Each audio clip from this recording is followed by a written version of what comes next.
दोस्तों, आज मैं आपको सुना रहा हूं अहमद नसीम कासमी साहब की लिखी कहानी आला का इश्क। स्टोरी बॉक्स विद जमशेद कमर सिद्दीकी। अम्मा अभी दही बिलो रही थीं कि वो मिट्टी का प्याला लिए आ गई। ये देखकर कि अभी मक्खन ही नहीं निकला तो लस्सी कहां से मिलेगी, वो पसुपेश में पड़ गई कि वापस चली जाए या वहीं खड़ी रहे। बैठ जाओ आला, अम्मा ने कहा। अभी देती हूँ। कैसी हो? जी अच्छी हूँ। आला ने जवाब दिया। वो वहीं बैठ गई जहां खड़ी थी। कुछ देर के बाद अम्मा बोली, बुरा मत मानो बेटा, मैं मक्खन निकाल रही हूँ तो। अम्मा का मतलब था कि इधर मत देखो। माना जाता है कि मक्खन निकालते वक्त नजर फेर लेनी चाहिए, नजर लग जाती है, चाहे नजर बुरी ना भी हो। जी अरे बिल्कुल, कहते हुए आला उधर देखने लगी। अम्मा ने आगे कहा, अभी पिछले दिनों नूरा ने मुझे मक्खन का पेड़ा निकालते देखा था, तो दूसरे दिन मुर्गी के अंडे के बराबर मक्खन निकला और उसके अगले दिन चिड़िया के अंडे के बराबर। गाय को 3 दिन मिर्ची की धूनी दी, तब जाके नजर उतरी थी। आला नजर झुकाए हुए बोली, नजर तो कभी कभी मेरी भी लगती है बीबी जी। इससे पहले आपका वो शीशे का एक गिलास भी टूट गया था। अरे हाँ, अम्मा को याद आ गया। बोली, तुमने कहा कि हाय बीबी जी कैसा खूबसूरत ग्लास है, इसकी चमक देखी, और फिर यूं ही छनाक से टूट गया था। मैं तो हैरान रह गई थी। चलो अब उधर देखो, उन्होंने मुस्कुराते हुए नकली गुस्से में कहा। और आला मुस्कुराते हुए एक तरफ घूम गई और सामने देखने लगी। सामने वाले कमरे में मैं बैठा था। उसके घूमते ही हम दोनों की नजरें मिल गईं और मुझे देखते ही वो दुपट्टे का पल्लू आधा सर से खींचकर माथे तक ले आई और बोली, बीवी जी अंदर छोटे मियाँ जी तो नहीं है ये? अरे वही तो है, आरिफ है, रात ही को तो आया है। आला उठकर आहिस्ता कदमों से दरवाजे तक आई। हमने एक दूसरे को गौर से देखा। कैसी हो आला? मैंने पूछा। जी अच्छी हूं, वो हड़बड़ाई सी बोली। फिर वो कुछ संभली और उसके चेहरे पर एक शरारत चमकी। पहले तो मैं आपको पहचान ही नहीं पाई, मुझे लगा कोई बच्चा मूछे लगाए बैठा है। इस पर पीछे खड़ी अम्मा की हंसी छूट गई। बोली, तौबा है।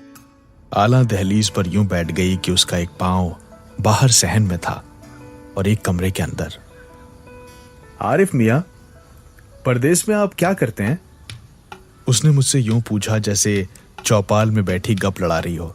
साथ ही वो अपने एल्यूमिनियम के प्याले को फर्श पर एक उंगली से मुसलसल घुमाए जा रही थी। मैंने कहा, नौकरी करता हूं और क्या करूंगा। तो तनख्वाह में से बीवी जी को कितना भेजते हैं? उसने शरारत से मुस्कुरा कर पूछा। ए लड़की, अम्मा ने उसे डांटा। अपनी उम्र के लड़कों से यूं बातें नहीं करते। अब तू छोटी नहीं है क्या? अभी तक तुम्हें किसी ने बताया नहीं कि तुम अब बड़ी हो गई हो? वो दहलीज पर बैठी बैठी अम्मा की तरफ घूम गई। अब उसके दोनों पांव सहन में थे और बालों का एक ढेर कमरे में था। कौन बताए बीवी जी? वो बोली, अम्मा अब्बा होते तो बताते। उन्हें तो खुदा के पास जाने की इतनी जल्दी थी कि मेरे सर पर से अपना हाथ उठाया तो इंतजार भी नहीं किया कि कोई इस लड़की के सर पर अपना हाथ रखें तो चलें। आला की आवाज को आंसू ने भिगो दिया था। मैंने कहा, आला, तुम्हारी माँ तो कब की चल बसी थी, क्या अब्बा भी? अब के घूमकर उसने दोनों पांव कमरे में रख दिए और बोली, जी वो भी चले गए। मैं लड़का होती तो शायद मुझे जूते गांठना सिखा जाते, पर वो मुझसे रोटियां ही पकवाते रहे। अब मैं एक मोची की बेटी हूं, पर अपने जूते दूसरों से मरम्मत करवाती हूं। तो क्या हुआ?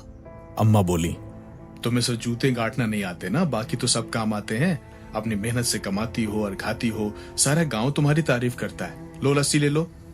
आला, जो अम्मा की गुफ्तगू के दौरान ही उनकी तरफ घूम गई थी, उठी और जाकर प्याला अम्मा के पास रख दिया।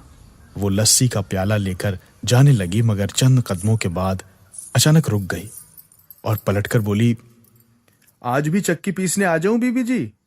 आटा तो ढेरों पड़ा है, पर आरिफ के अब्बा की बरसी भी ज्यादा दूर नहीं है। कई बोरियों की जरूरत पड़ेगी, आ जाना। जी, वो बोली और फिर वहीं खड़े खड़े मुझसे पूछा, आरिफ मियाँ आप कितनी छुट्टी पर आए हैं? मैंने कहा, अब्बा की बरसी करके जाऊंगा, फिर तो बहुत दिन है। मैं जब गांव में इधर उधर घूमकर वापस आया तो वो एक अंदर की कोठरी में बैठी चक्की पीस रही थी। ओढ़नी उसके सर से उतर गई थी और खुले बाल चक्की के हर चक्कर के साथ उसके चेहरे को छुपा और खोल रहे थे। उसने एक पैर को पूरा फैला रखा था। नीला तहबंद उसके घुटनों तक खिंचा हुआ था। मैंने इधर उधर देखा। अम्मा कहीं नजर ना आई तो मैं पंजों के बल कोठरिया तक पहुंच गया। दरवाजे से आती हुई रोशनी अचानक कम हुई तो उसने चौंक कर देखा। चक्की रोक ली, बालों को झुककर समेटा और ओढ़नी को सर तक खींच लिया, मगर फैले हुए पैर को फैले ही रहने दिया। फिर वो चक्की के हत्थे को थामकर आहिस्ता आहिस्ता घुमाने लगी और मेरी तरफ देखती चली गई। उस वक्त मेरा पहला तसव्वुर यह था कि एक मोची की बेटी की आंखों को इतना बड़ा नहीं होना चाहिए। गरीब गुरबा की छोटी छोटी आंखें ही किफायत कर जाती हैं। उसके चेहरे पर शरारत थी और इस डर के मारे कि वो कोई फिक्रा ना मार दे, मैंने पूछा, अम्मा कहाँ है? वो बोली, तो क्या आप बीवी जी को देखने यहाँ तक आए थे? तो क्या तुम्हें देखने आया था? हाँ? मुझे हमले का मौका मिल गया। उसने बस इतना किया कि फैला हुआ पैर एक बार समेटा और फिर फैला दिया। फिर वो कुछ कहने ही लगी थी कि मैंने फिर पूछा, अम्मा कहाँ है? यहीं हवेली में है। उसने कहा। आपके चचा की बेटी बीमार है, उन्हें देखने गई है। मैंने कहा, ये जो तुम पिसाई कर रही हो इसका कितना मिलेगा? 2 दिन का आटा तो मिल ही जाएगा। उसके लहजे में काट से थी। न जाने तंज कर रही थी या उसका लहजा ऐसा था। अच्छा, तो 2 दिन जब गुजर जाएंगे तो फिर क्या करोगी? फिर आ जाऊंगी आटा पीसने, पानी भरने या फिर छतें लीपने। छतें लीपने? क्या तुम्हें छतें लीपना भी आता है? मुझे क्या नहीं आता आरिफ मियाँ, बस एक जूते गांठने नहीं आते। और तो बहुत कुछ आता है। जैसे क्या क्या आता है? मुझे वो कुछ बताने ही वाली थी मगर जैसे सोच में पड़ गई और बोली, मुझे सब कुछ आता है, अब देख लेंगे धीरे धीरे। चंद लम्हे वो यूं चक्की चलाने में मसरूफ रही जैसे मुझे भूल गई है, और फिर चक्की रोककर उठ खड़ी हुई और दरवाजे की तरफ बढ़ी। मैं एक तरफ हटा तो वो बाहर आ गई और बोली, प्यास लगी है, पर बीवी जी का कटोरा झूठा हो जाएगा, मुझे चुल्लू में पानी पिला दीजिए। तुम कटोरे में ही पानी पियो, मैंने कहा और फिर डांट के लहजे में कहा, चलो उठाओ कटोरा, पियो पानी। उसकी मुस्कुराहट कितनी गुलाबी थी। जिंदगी में पहली बार एहसास हुआ कि मुस्कुराहट का भी रंग होता है। वो पानी पी चुकी तो कटोरे को खंगालने के लिए उसमें जरा सा और पानी डाला। मैंने कहा, भर दो पूरा। वो समझी कि शायद मैं कटोरे को पूरी तरह से धोने के लिए कह रहा हूं। कटोरा भर गया तो उसने मेरी तरफ देखा और मैंने कटोरा उसके हाथ से उचककर अपने मुंह से लगा लिया। आरिफ मियां जी, वो इंतहाई हैरत और सदमे से बोली। वो बदहवास सी मेरी तरफ देखती रही और जब मैंने खाली कटोरा वापस किया तो उसके हाथ कांप रहे थे और उसकी आंखों पर नमी की एक चमकीली तह दिख रही थी और उसने ओढ़नी को कस के लपेट लिया था। गांव में जवान लड़की का एक एक कदम गिना जाता है, एक एक नजर का हिसाब रखा जाता है। बहुत से दोस्त बैठे थे, लड़कियों का जिक्र हो रहा था, फला फला के साथ है, फला फला के साथ है। मैंने कहा, एक लड़की आलम भी तो है, नादिर मोची की बेटी। इस पर सब हंसने लगे। वो, उन्होंने कहा, वो किसी काम की नहीं है, घर घर में काम करती फिरती है, रुपया कमा रही है, खूबसूरत है पर निकम्मी है। एक बार बेगू मुंशेल ने छेड़ा तो बोली, मैं मोची की बेटी हूं, खाल उतार लेती हूं। बेगू को इतनी शर्म आई कि सीधा नाई के पास गया और मूंछों की नोकें कटवा दी। सब हंसने लगे और देर तक हंसते रहे। मैंने कहा, अगर वो इतनी मेहनती लड़की है तो उसकी तो हमें इज्जत करनी चाहिए। एक बोला, वो इज्जत भी तो नहीं करने देती। इस पर सब एक बार फिर जोर से हंसे। दूसरा बोला, तुम्हारे यहाँ तो बहुत काम वाम करती है, कभी उसकी इज्जत करके देखो, तुम्हारी भी खाल उतार लेगी। वो लोग फिर से हंसने लगे और मुझे उनकी हंसी में शरीक होना पड़ा, मगर मुझसे अपनी हंसी की आवाज पहचानी ही नहीं गई। वो हंसी मेरी नहीं थी। मैं घर वापस आया तो वो दरवाजे से निकल रही थी। चेहरा बिल्कुल तपा हुआ था, आंखें भी सुर्ख थीं। मैंने चौंक कर पूछा, क्या बात है आला, तुम रो रही हो? वो हंसने लगी और बोली, रोए मेरे दुश्मन, मैं क्यों रोऊं? मैं तो मिर्च कूट रही थी। तुम मिर्च भी कूट लेती हो? मैंने कहा, कोई ऐसा काम है जो तुम्हें करना नहीं आता है? तुम इतने सारे काम कैसे कर लेती हो आला?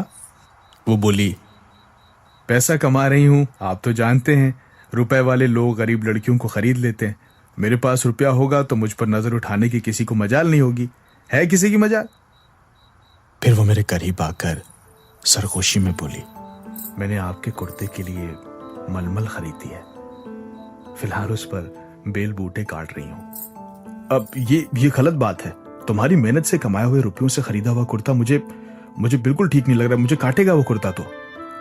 मैं किसी को नहीं बताऊंगी। वो बोली, आप भी ना बताइएगा, फिर नहीं काटेगा। वो गटकी और फिर एकदम से घबरा गई। हाय मैं मर जाऊं, कहीं बीवी जी तो नहीं सुन रही? बीवी जी के लफ्ज पर मेरे जिस्म में भी सनसनी दौड़ गई। अंदर झांका तो सहन खाली था, पलटकर देखा तो वो जा चुकी थी। ठीक है, मैंने सोचा, अच्छी लड़की है, प्यारी भी है, शौक भी है, सब कुछ है, मगर आखिर मोची की लड़की है और खानदान के बुजुर्ग कह गए हैं कि बुलंदी पर खड़े होकर गहरे गड्ढे में नहीं झांकना चाहिए, वरना आदमी गिर जाता है। अब्बा की बरसी के रोज हमारे यहाँ पूरा गांव जमा था, मगर उस हुजूम में भी आला की दौड़ भाग साफ दिख रही थी। वो किसी चकरगिन्नी की तरह घूमती फिर रही थी। यूं लगता था कि जैसे अगर ये लड़की इस भीड़ से निकल गई तो बरसी का सारा इंतजाम बिगड़ जाएगा। वो बिल्कुल बर्मे की तरह हुजूम में से रास्ता बनाती हुई पार हो जाती थी और पलटकर गड़ाप से अम्मी के कमरे में घुसकर किवाड़ धड़ से बंद कर लेती और वहां से हिदायत लेकर वो फिर बाहर निकलती और फिर से हुजूम में बर्मा लगा देती। रात में इशा की अजान तक सारा गांव खाना खा चुका था। खाली देगें एक तरफ समेट दी गई थीं। नाई, धोबी, मिरासी, मोची सभी फारिग कर दिए गए थे। दिन भर के हंगामे के बाद एक बहुत भारी सन्नाटा घर पर टूट पड़ा था। आखिरी मेहमान को रुखसत करके जब मैं अम्मी के कमरे में आया तो मुझे यकीन था कि आला बैठी अम्मी के हाथ पैर दबा रही होगी, मगर अम्मी तो अकेले बैठी थी।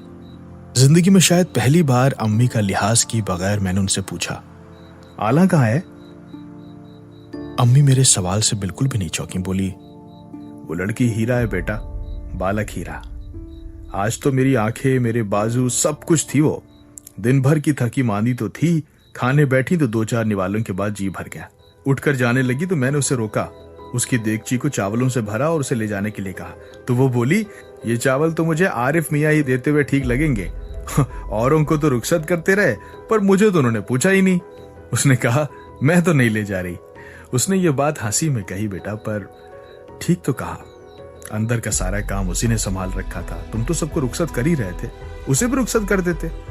वैसे तो वो हंसती हुई गई है, पर उसे हंसने की आदत है। और बेटा, जिन लोगों को हंसने की आदत होती है ना, उन्हें जब भी रोना होता है तो वो हंसने लगते हैं। जब वो हंसते हैं तो अंदर से रो रहे होते हैं। तुमने एक मोचन समझकर आला की इज्जत नहीं की, हालांकि आला की अपनी इज्जत है। उसका ये मान कायम रखो बेटा, और चावलों की ये देगची उसे दे आओ। जाओ, अभी गई है थोड़ी देर पहले, तो सोई नहीं होगी। फिर कल सुबह तुम जा भी रहे हो, वो क्या याद करेगी तुम्हें? हाँ, जाओ।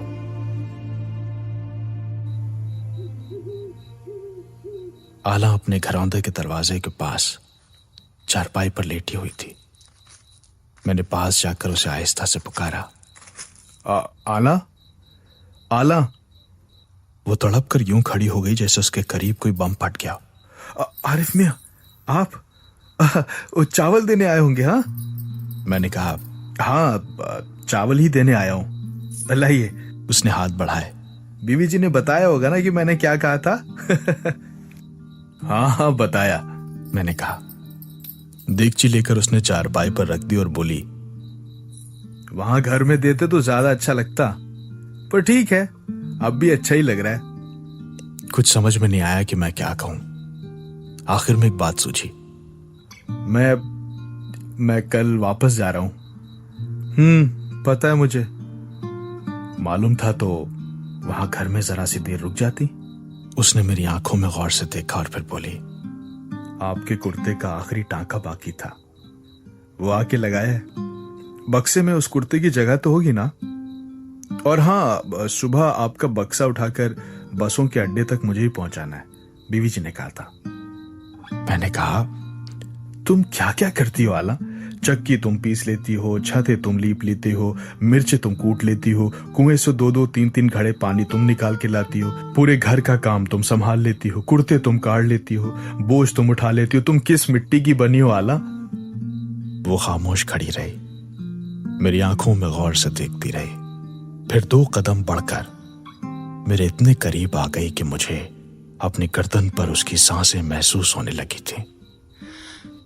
मैं तो और भी बहुत कुछ कर सकती हूँ। उसकी आवाज में झनकार सी थी। आपको क्या मालूम? मैं खामोशी से उसके चेहरे और अपने चेहरे के बीच सांसों को महसूस कर रहा था। मुझसे पूछिए ना, मैं और क्या क्या कर सकती हूँ। तुम और क्या क्या कर सकती हो?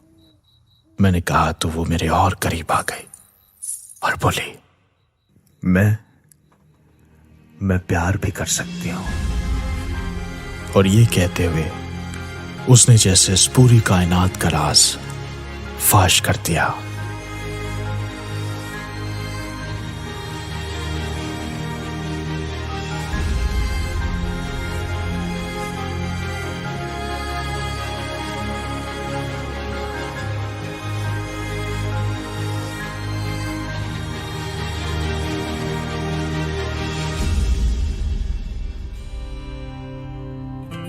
दोस्तों, ये थी कहानी आला का इश्क। कैसी लगी आपको हमें जरूर बताइएगा।